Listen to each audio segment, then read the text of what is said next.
Tropical storm Alex is gone, leaving behind a quiet tropics for now, as forecasters bump up their expectations for the 2022 Atlantic hurricane season, saying it'll be very active in the months ahead. We're breaking it down, answering your questions here on Tracking the Tropics, powered by Handyman Roofing. Hey there, folks. JB here with you in your hurricane headquarters. Great to be joined by Max Defender 8 meteorologist Rebecca Barry in the top right-hand portion of your screen. And joining us, friend of the program from WKRG in Mobile, Alabama, Chief Meteorologist Ed Bloodsworth. Everyone's going to be taking your questions, your comments. We're going to be talking about hurricane season and what to expect in these months, weeks and months ahead. You can, of course, file in your comments with the hashtags that you see all around your screen, including hashtag HeyJeff for Chief Meteorologist Jeff Beardelli, joining us to break down what forecasters are now expecting, Jeff, to be the keyword there being very active hurricane season.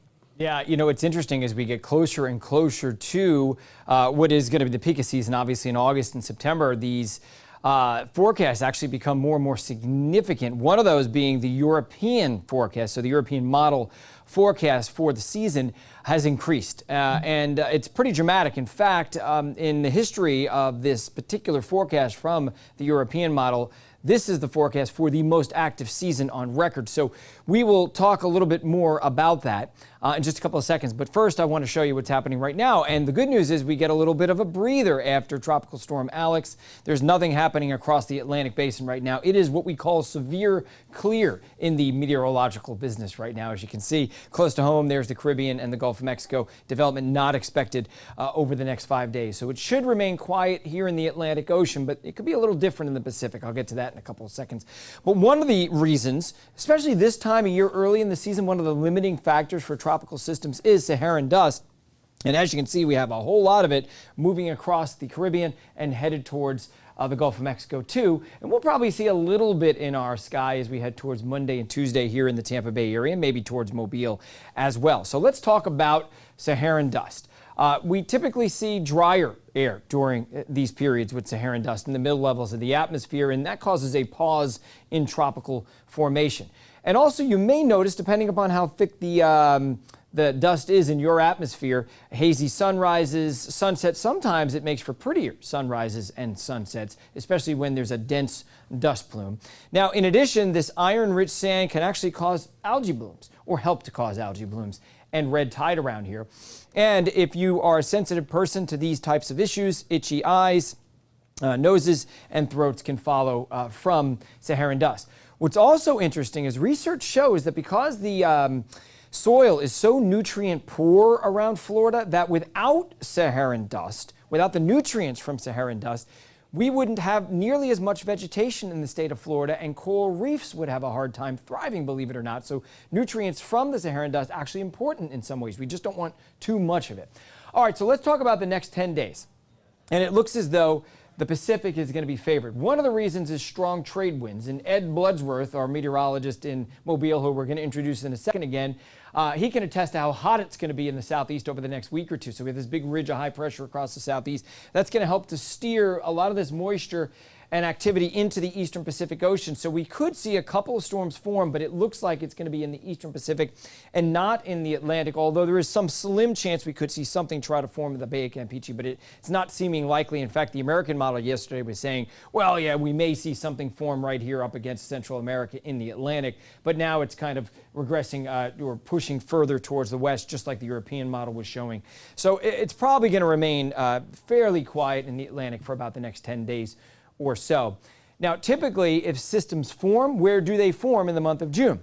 Look at this hot spot in the eastern part of the Gulf of Mexico. So right off of our coast. And I'll have to tell you, here in the Tampa Bay area, I'm glad that our hot spot, just to the west of us near the loop current, is during June, because systems tend to be weak. You notice that most of these are either tropical storms or Cat 1s and not Cat 3s, Cat 4s, and Cat 5s. And a lot of them do head towards the northern Gulf Coast. So this is an appropriate time for me to bring in Ed. Ed, you know, it's looking like a busy season ahead. And of course, you know, during June, you do, and we do as well, see a lot of systems, but we're a lot more concerned about what happens later in the season. Yeah, of course. Obviously we talk about Gulf of Mexico, Caribbean this time of the year. You did just mention the loop current. That's when we tend to see some of those warmer sea surface temperatures, and also some of the deeper, the layer of warm water is a little bit deeper there in the Gulf to sustain these tropical systems. And yeah, you see all those lines. Thankfully, a lot of just tropical storms are Cat 1s, because we know what happens by the time we get to our August, September, and also into October. That's when we tend to see some of those stronger, more powerful major storms, and a lot of those do work their way in the Gulf. And so you can attest, you've been to the beaches down there now. It's starting to feel like bathwater there. It's in 87. the Gulf of Mexico. 87 in Clearwater Beach right now. And you mentioned a little bit about the loop current and how it's deep warm water. Well, I just actually went down to Miami and I interviewed Nick Shea, who is an expert at University of Miami, a professor there. And he says that the depth of the warm water this year is comparable to 2005. And by the way, he also mentioned that about last year during Ida, it was about 15 to 20% warmer than it was in recent history. And he thinks that could have something to do with a warmer climate and climate change. We won't get into that necessarily, but just to tell you, the viewers who are watching right now, that the loop current is very warm this year, in addition to all the other factors that we have going for an active season, which we're about to talk about. So again, we're just getting into hurricane season here. The peak of hurricane season is August and September. That's when we watch out for those really big, strong storms. The latest forecast from NOAA, 14 to 21 storms. From CSU, I believe it was 18 or 19. Now it's up to 20. They increased their forecast. And the average is around 14 or so. So just about everybody I have seen, in fact, every forecast I've seen is calling for a more active than normal season. And notice the CSU forecast is calling for 10 hurricanes, 5 of those major hurricanes. So let's talk about, one of the reasons why. So this is a look at ocean temperatures, sea surface temperatures, and the departure from normal. Where you see the yellow and orange, that's above normal. Where you see the blue, that is below normal. Look at what's happening in the Eastern Pacific right here, Central Pacific as well, right near the equator. We have a strong La Nina. In fact, the El Nino index is the strongest it's ever been in the month of May, meaning we're in a strong La Nina right now. And we know that during La Nina, we tend to see about 3 times the number of tropical systems in the Atlantic Ocean than we would normally see. We just did an analysis here at WFLA on that. And since 1980 or so, I believe, or 1990, I can't remember exactly, I think it was 1990, we've seen triple the number during La Nina seasons than we see during El Nino. Let me tell you why.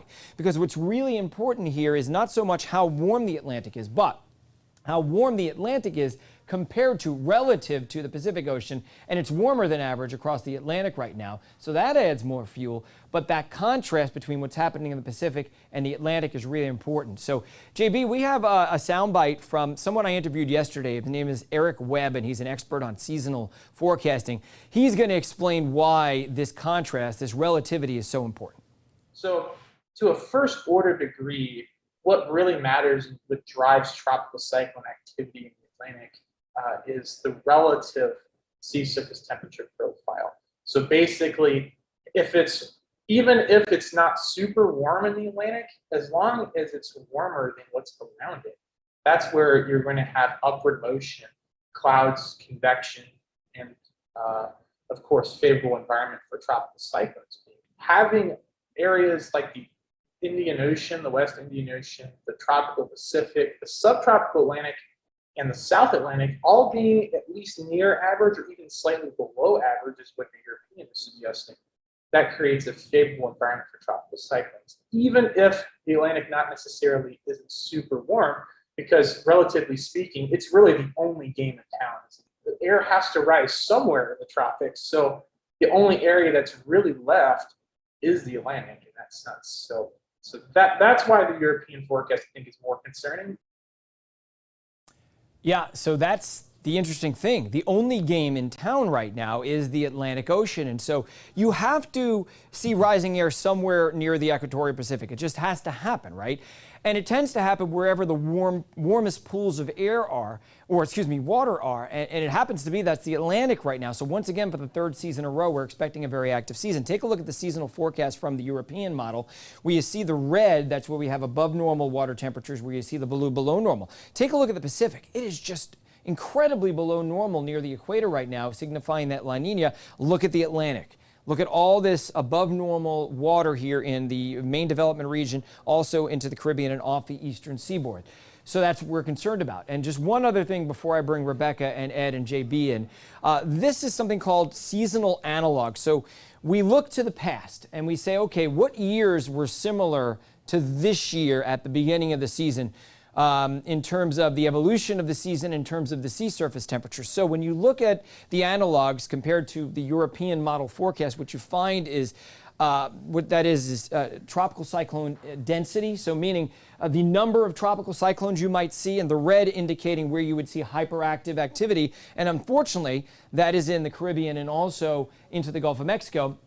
And if you do the exact same thing, you look at analogs of past seasons, but you use the Colorado State University forecast, what you find is, once again, the Caribbean is the most active place. And so what is being seen right now is, and I mentioned before, the European model's forecast is for, in terms of something called accumulated cyclone energy, and I'll bring Ed back in and I'll bring Rebecca back in and JB. And this accumulated cyclone energy is a measure of how much energy is expended in terms of the amount of tropical storms and how strong they are, and hurricanes as well, for a season. The European model predicting something just short of 2005, which was the season with record ACE, or accumulated cyclone energy. All right, I'm going to toss it back to you guys, and I'm going to run from the Weather Center into JB's office, and I'll meet you there in just a couple of seconds.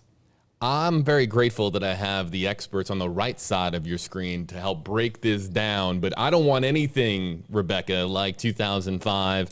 I don't even want anything like 2020, which wasn't as strong as and as impactful of a season as 2005, but still running through just the number of named storms that we had in 2020. That was a record year, of course, for named storms. So what Jeff is talking about here, how accurate, in your opinion, are these preseason forecasts, and how much do you pay attention to them based on your kind of method? I always take a look at them. I'm always watching them. But unfortunately, what it comes down to is the science isn't there yet to tell us how many storms might impact our area. And there can be 500 storms out over the Atlantic that take up a ton of names. But if one Category 1 hurricane wrecks my house, it was a bad year for me. And so I try to think of it like that. It always gives me an idea of maybe how much energy and what factors are working. And it's fascinating science. If you're a nerd like us, this is getting down in the weeds, and it's so much fun to see, oh, they're looking at salinity. Oh, they're looking at the depth of the water and how warm it is and how deep.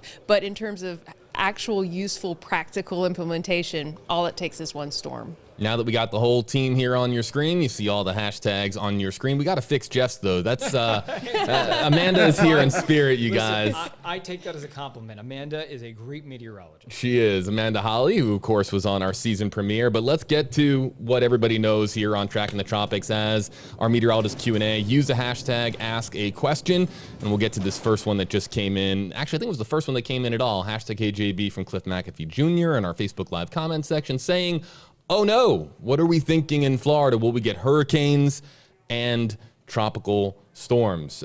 Guys, who wants to take this one to begin with from Cliff, who's, of course, joining us from Florida and very focused on Florida impacts? I'll just say that for sure, as long as I plan a vacation, it will happen right on during my That's vacation right. time. That's right. We all know that as tropical meteorologists.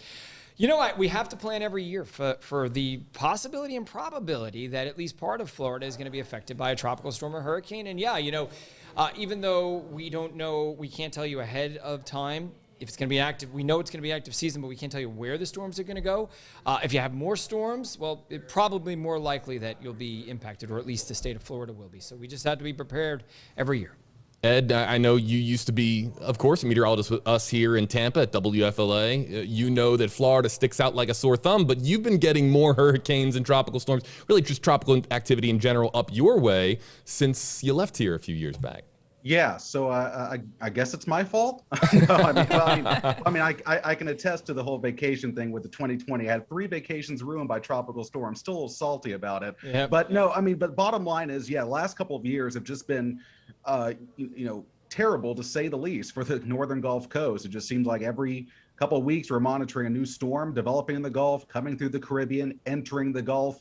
And in fact, yesterday was the 2-year anniversary of the first landfalling storm in the Gulf from 2020. That was Cristobal, which made landfall there in Louisiana. A lot of the impacts felt in Northwest Florida and lower Alabama and Mississippi as well. But and I'm glad Rebecca hit on it with the seasonal forecast, which obviously Jeff did a great job breaking everything down that we're seeing. But your storm preparation should not change based off of a seasonal forecast. This should never go into your preparation preseason, making sure you have all your needed supplies and everything. It's just a very good thing. It's a good thing to look at, and it's a good thing that we can use to sort of gauge what to expect, but that should never go in and determine how you prepare for a season. I don't know if you guys caught that, but Ed said that he was a little bit salty about his vacations. I don't know if that was that an Atlantic pun there, Ed? Let's say yes. Ed Bloodsworth, WKRG Chief Meteorologist, joining us from Mobile. Let's get to actually one that's closer to you, Ed. I mean, we can never answer these questions, but this is the type of activity that you'll see in our comment section. To Rebecca's point earlier, if that one hurricane hits your home, it's a bad season. Well, Bobby Curtis Shehorn from WMBB's Facebook page, that's in Panama City Beach, saying #Hey Jeff, is past Christian, Mississippi going to get hit by a hurricane anytime soon? Jeff, if you could give us pinpointed forecasting like that, you'd be a very wealthy man. I would own this TV station group. Probably. You know what? I would say, first of all, you have to be prepared every year, but I'm going to defer to Ed on this because Ed is much closer to that area. But, the northern Gulf Coast gets hit a lot, and oftentimes a lot more than Tampa does. And that's what I was actually just going to bring up, is that if you look historically during the course of a season, the amount of hurricane alerts, hurricane watches and warnings that have been issued over the last, I think, 50 or 60 years. I looked at this last year, and the highest concentration of alerts that have been issued by local National Weather Service offices for tropical weather have come out of the Mobile, New Orleans offices, and we're just in a prime area. Obviously, you get a ridge, that big subtropical ridge, and you don't really have anything to turn them or go north. They'll find their way into the Gulf, and once something gets in the Gulf, it's what's going to happen. It's going to come ashore somewhere, right, whether it's the west coast of Florida, east or Texas, but we tend to be right in that favorite area, right in the bullseye there in the northern Gulf. So chances are, I would say it's probably likely you're going to have something that affects the northern Gulf Coast. It just, with that kind of forecast, but everyone needs to prepare the same, whether you're in the Gulf or up the eastern seaboard of the U.S. And hurricane preparedness, something that we've talked about. This is season 4 of Tracking the Tropics. We have talked about it on so many previous episodes, how to be best equipped for that day that you can really never expect in the long term. Jeff, we're gonna take some more of your #Hey Jeff, #Hey Rebecca, JB, Ed comments and questions in the Facebook Live comment section. But I want to turn it back over to you, Jeff, because we're talking about now why forecasters are expecting a very active hurricane season. One question I would like to ask you is, CSU put out their forecast for, I believe that they put an above average season. Yeah. Then it was changed to very active. What could change over just several weeks, just this small time window of really maybe what equates to about a month? What can change to now, here us being the first week of June, and really in essence the first week of hurricane season, makes it a very active hurricane season? So you watch the evolution of what's happening in real time, sea surface temperatures. What's happening in Africa is incredibly important. What's happening in northern Africa, if it's wetter than normal in northern Africa, you can even have cooler than normal water temperatures in the Atlantic Ocean and still end up with an above average season. So that's really important. Obviously, the progression of La Nina, is it getting stronger or weaker? Again, we just got the information that in May, at least, in the tropical Pacific Ocean, the El Nino index was basically the strongest it's ever been for a La Nina. And this is a triple dip La Nina. It's the third one in a row. So again, it's monitoring what's happening in the evolution of the season and also the seasonal forecast from computer models. Again, not entirely accurate, but when you put all that information together, you get signs on which way the season is trending. And unfortunately, again, the season is trending towards an active season. What does that mean for meteorologists like you, Rebecca, as far as getting ready for the season and doing your job to alert people to storms that are incoming? Well, obviously, this is something we're prepared for every year, and it is like clockwork for us. But I did buy trip insurance on a little vacation that I have planned in August, just in case.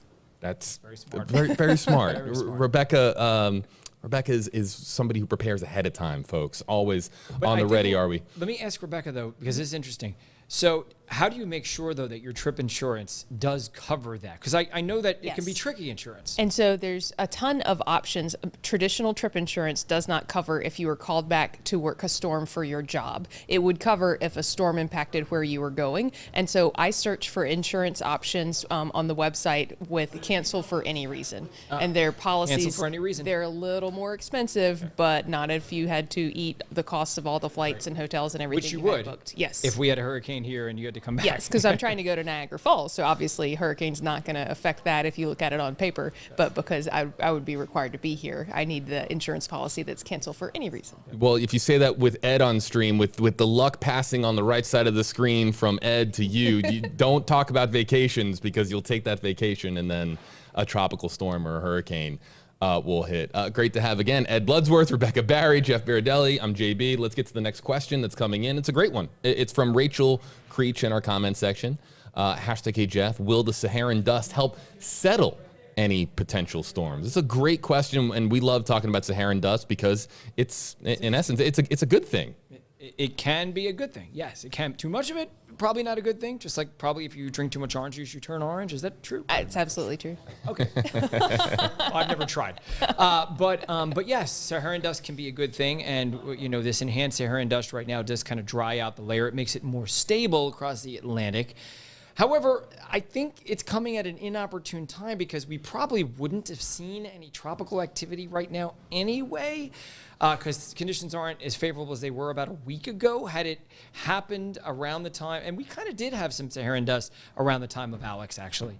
So I think it's better to happen when we do expect it to be active, so it can kind of, you know, counteract some of that activity. But nevertheless, we welcome Saharan dust as long as it's not too thick and too invasive.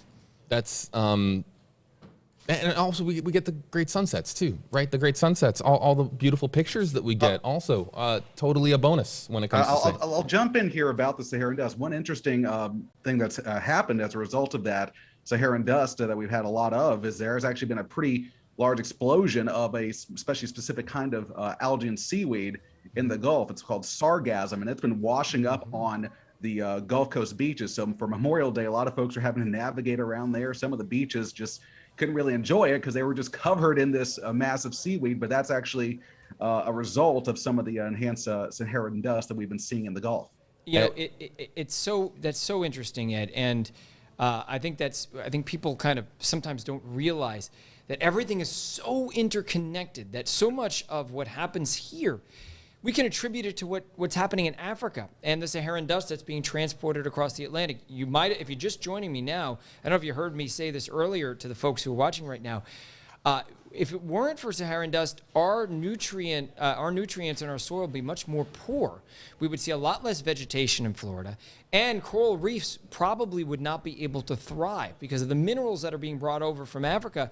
It actually helps. However, as Ed brought up, if it's too much and the climate changes in a way where we end up getting more of a transport of Saharan dust across the Atlantic, now you tip the balance, and now it's a detriment in terms of not only sargassum, but also in terms of red tide outbreaks and also human health. And we have, of course, then this question was right on deck in our comment section. Deborah asking, hashtag HJB, do they expect red tide this year since the Gulf is so warm? Ed, I see you nodding your head here. Do you want to hop in here first before I turn it over to Rebecca and Jeff?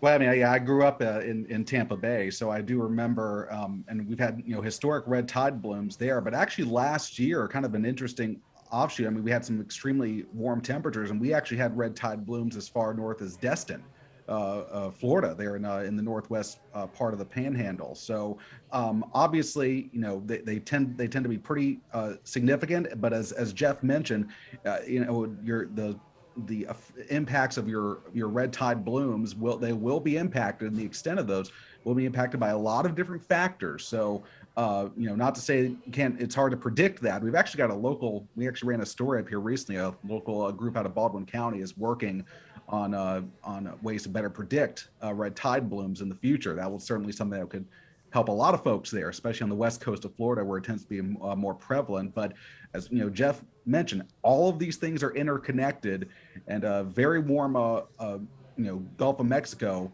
is also a part of that equation.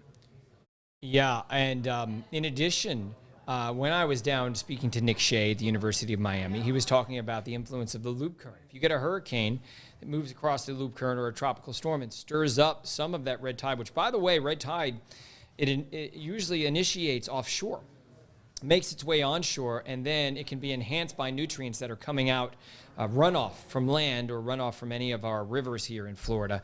We tend to see that happen both on the, especially on the west coast, though, from outflow from Lake Okeechobee.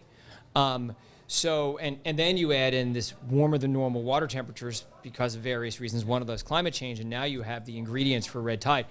Look, you talk to different scientists, you get different answers as to whether red tides are increasing or not.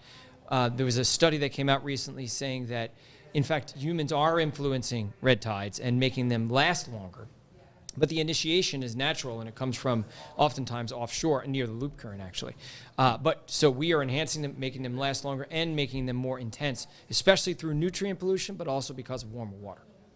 Rebecca, anything to add before we go on to the next question? Well, of course, we hope that this year's red tide's a little bit better. We definitely blamed the Piney Point waters for how bad it was last year, and it did get very bad in some neighborhoods last year. So we're fingers crossed for a slightly better red tide season, so to speak. It kills the local economy. I mean, think about the amount of hotel cancellations and the amount of money that's lost in the Florida economy. Oh, and by the way, we live on ecosystem services that are provided to us here in Florida. The reason why people live here and visit here is because we have a beautiful ecosystem, and little by little that is getting degraded, unfortunately. And I say little by little, I'm being kind.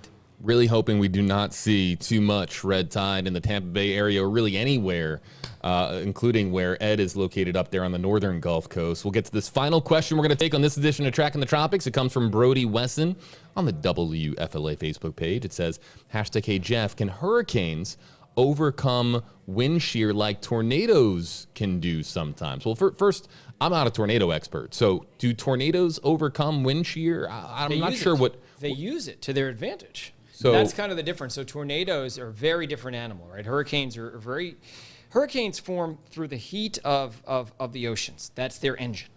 And wind shear, when it comes in and it hits a hurricane, it oftentimes will break that hurricane apart. Hurricanes don't utilize wind shear. They suffocate from wind shear.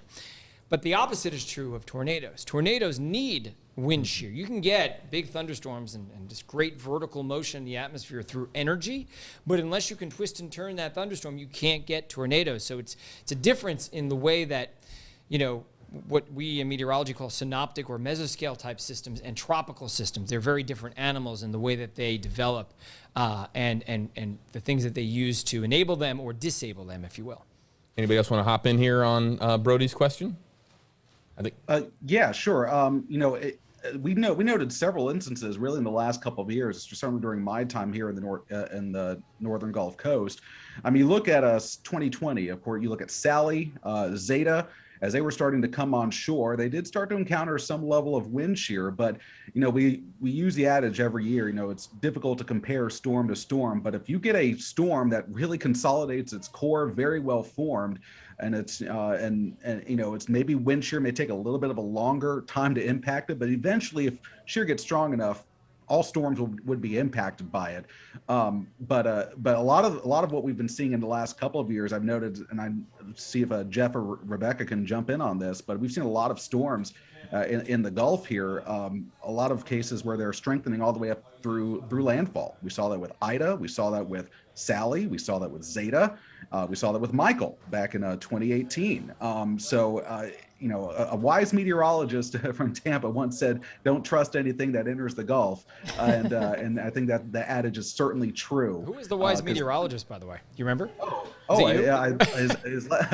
No, actually, his name was Steve Jervy. Oh, yeah, there you go. Yeah, I remember I was an intern there at FLA many years ago. So that was the first time I heard Ed? Heard that, and it's quite true. These storms get a mind of their own sometimes when they get into the Gulf. And a big difference too. I mean, listen, there's massive fundamental differences between tornadoes and hurricanes. But back to Brody's question really quickly, we can at least have some idea as to the long-term forecast for hurricanes, correct? When it comes to tornadoes, is there any long-term model or any science behind long-term forecasting of tornadoes? La Nina. Typically during La Ninas in the south central area of the United States, usually just to the east of the Mississippi, there's a bullseye there where we tend to see more severe weather and more tornadoes. So there is some connection in seasonal forecast. You can't forecast where a tornado is going to hit or what day it's going to hit, but you can forecast whether it should be an active severe weather season or not. Ed, would you agree with that? Yeah, absolutely. And just in terms of forecasting alone, things get better every single year. Once our data set gets improves from year to year. I know our general track forecasting from tropical systems has improved dramatically in the last just 2 to 3 decades.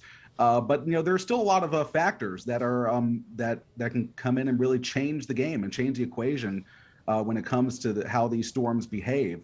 And it's certainly in terms of tornadoes here. I mean, those things have been quite busy here on the northern Gulf Coast. We've already had some 40 odd tornadoes just in my viewing area alone, which we've already broken the record for the most amount of tornadoes in a year. And we haven't made it through tropical season yet. So you're a busy guy, Ed.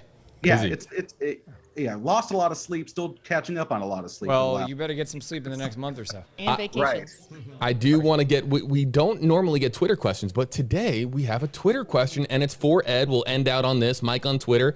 It's a quick one. Hashtag, hey, Ed. What months would you say has the potential for the strongest and most hurricanes? And I think we just had up the graphic a short time ago showing us the curve of what to expect. But this question for you, Ed, from Mike on Twitter. Yeah, climatologically speaking, obviously the real meat of the season comes from August through September. As you can see, there are 61% of all storms form in those 2 months. October can also see a sort of another peak there when we can see some strong storms. Typically, June, July, we tend to get a lot of tropical storms, sometimes weak hurricanes. But once you start entering months of August, September, and October, that's when basically the entire Atlantic basin becomes fair game for development. And those are typically the months where we've had some of the strongest activity. You go back to Charlie in 2004. You look at Ivan, Gene, and it hit Florida. More recently, Ida. You go back to Sally. Those are the storms, and that came through late September and early October. But that's the meat of the season. So if you're going to see those major hurricanes, it's most likely, at least climatologically speaking, to happen August and September. And of course, we'll keep you posted. We are here every Wednesday over the course of hurricane season to keep you informed on when storms form. And I love this graphic because it has a "We Are Here" section there over June. So in case you don't know what month it is right now, it reminds me of when you go into a shopping mall and it says you're here right now. Well, yeah, right now we're in June. That's a reminder for me. I sometimes lose my mind. So right? No, but I love it though. I know that we are here. If you might be finding us in the future, in a future month, and you might be wondering, when was this episode actually recorded? No, today is June 8th, 2022. You're right here at the beginning, really the 8th day of the Atlantic hurricane season. Our entire team here at Tracking the Tropics, including meteorologists across the country, part of Next Star Nation, are going to be here to keep you informed. Ed, one of the many meteorologists that we bring on a week-to-week basis. We're not only live on Wednesdays, we're also live when storms form. So whatever website, app, or social media platform that you're watching on right now, there will be additional episodes of Tracking the Tropics in the weeks and months ahead as we continue to monitor all the developments of the 2022 Atlantic hurricane season. Tracking the Tropics, powered by Handyman Roofing. I'd like to thank WKRG Chief Meteorologist Ed Bloodsworth for joining us from Mobile, Alabama, on the beautiful northern Gulf Coast there in Mobile County, Baldwin County, Florida Panhandle. Shout out as well, of course, Max Defender 8 meteorologist Rebecca Barry, Chief Meteorologist Jeff Baradelli as well, who are here with us in your hurricane headquarters at WFLA. Thank you so much for joining us here on Tracking the Tropics. We'll see you next Wednesday at 2 o'clock Eastern or sooner if there's tropical development here on Tracking the Tropics. Have a good one, folks. Thank you for watching Tracking the Tropics.